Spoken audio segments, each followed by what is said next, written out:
Mabuya, welcome back to the Garifuna Experience Podcast. I'm your host, José Francisco Ávila. At a time when immigrant communities face continuing economic and political headwinds, our city and state are grappling with a deep affordability crisis. For working families and seniors in the Bronx and across New York City, affordability is not an abstract debate. It is a monthly struggle. New Yorkers are facing severe cost pressures across core necessities like healthcare, prescription medications, housing, childcare, utilities, and household essentials. To protect our communities, we need targeted bipartisan action to lower the cost of living. Today, we look at the numbers, the newly passed budgets from Albany and City Hall, and federal policy decisions that threaten the financial security of our working families and elders. Let's begin with the New York State budget for fiscal year 2027. According to the State Division of Budget, the final spending plan landed at $268.5 billion. Where's that money going? And does it bring relief to working households? First, universal pre-K access. The positive news for parents. The state budget includes an updated funding formula for statewide universal pre-K based on enrollment, full day or half a day programs, and other factors. The mandate requires all school districts to provide full day pre-K access to eligible 4 years old by the 2028-2029 school year. For working parents facing rising childcare costs, full-day pre-K provides critical financial relief. Second, utility and energy relief. Utility costs continue to burden households. To help residents struggling with utility debt, the state budget includes the Protecting Our Wallets energy rebate, delivering $1 billion in direct utility relief through rebate checks sent to 8.2 million New Yorkers. Third, healthcare funding gaps. On healthcare, the state budget directs $1.5 billion in new Medicaid funding to support healthcare facilities, with hospitals receiving $706 million. However, despite all these capital injections, there is a glaring, dangerous omission. Notably absent is any specific state relief for the roughly 450 million New Yorkers losing coverage under the essential plan. To understand why so many working immigrants, low-income families, and fixed-income elders are facing financial cliffs, we have to look at the policy decisions coming out of Washington. First, SNAP food assistance reductions.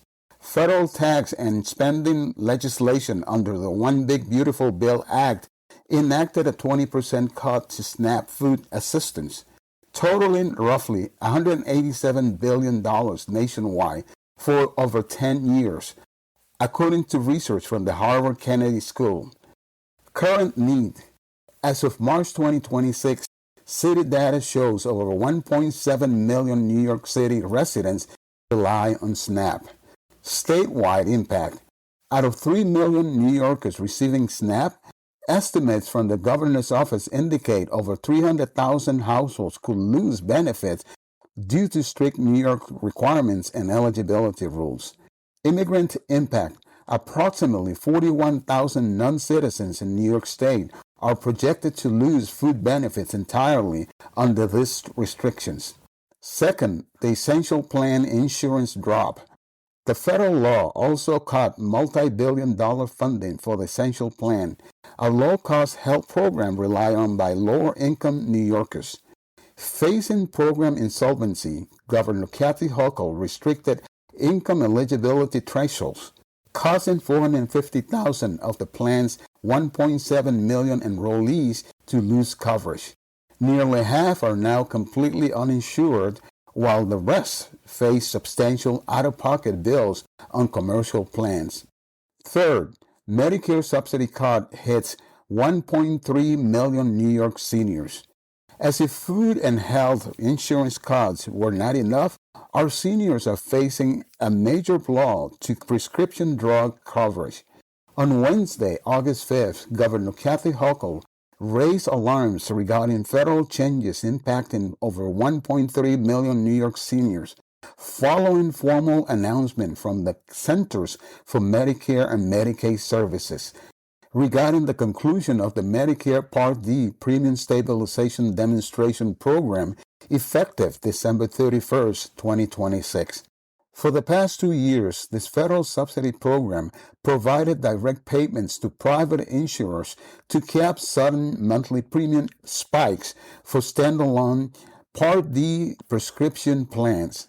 According to policy health analysis by health research institutions like KFF, this subsidy saved enrollees an average of $16 to $26 per month on drug premiums.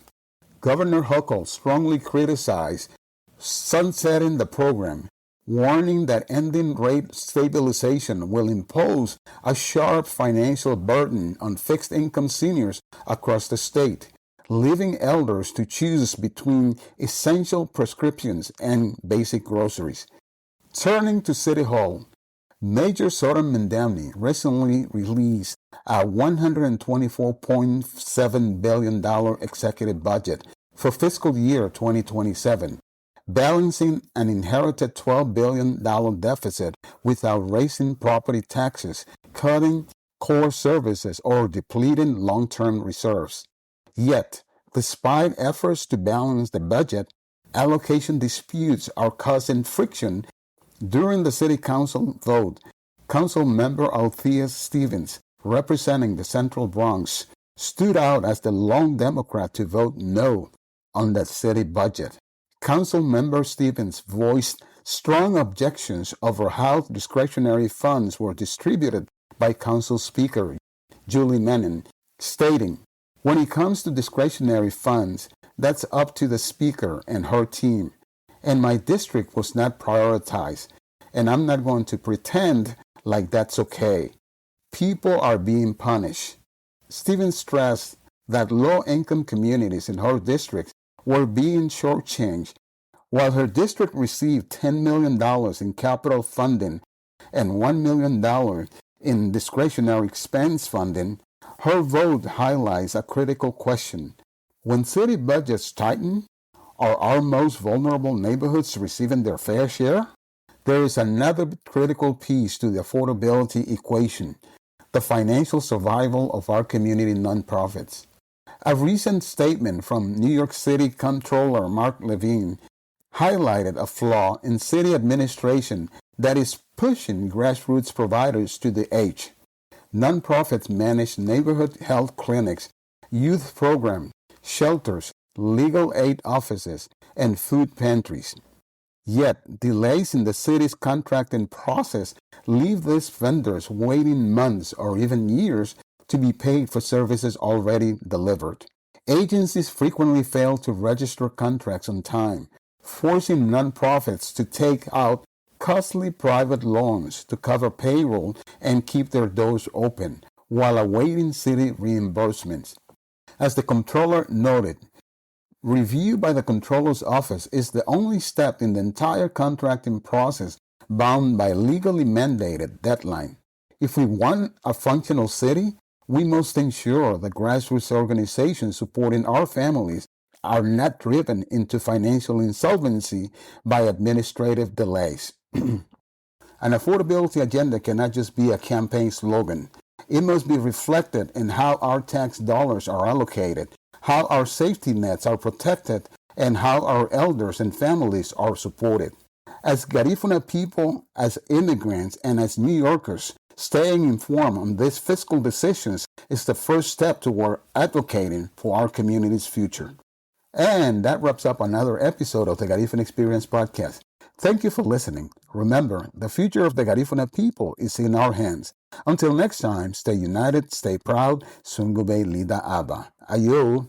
Find new episodes of the Garifuna Experience Podcast every Tuesday on Spotify, Apple Podcasts, iHeart Podcasts, YouTube, Amazon Music, or wherever you find your favorite shows. Please rate and review the Garifuna Experience Podcast. It helps our history and our voice reach the world.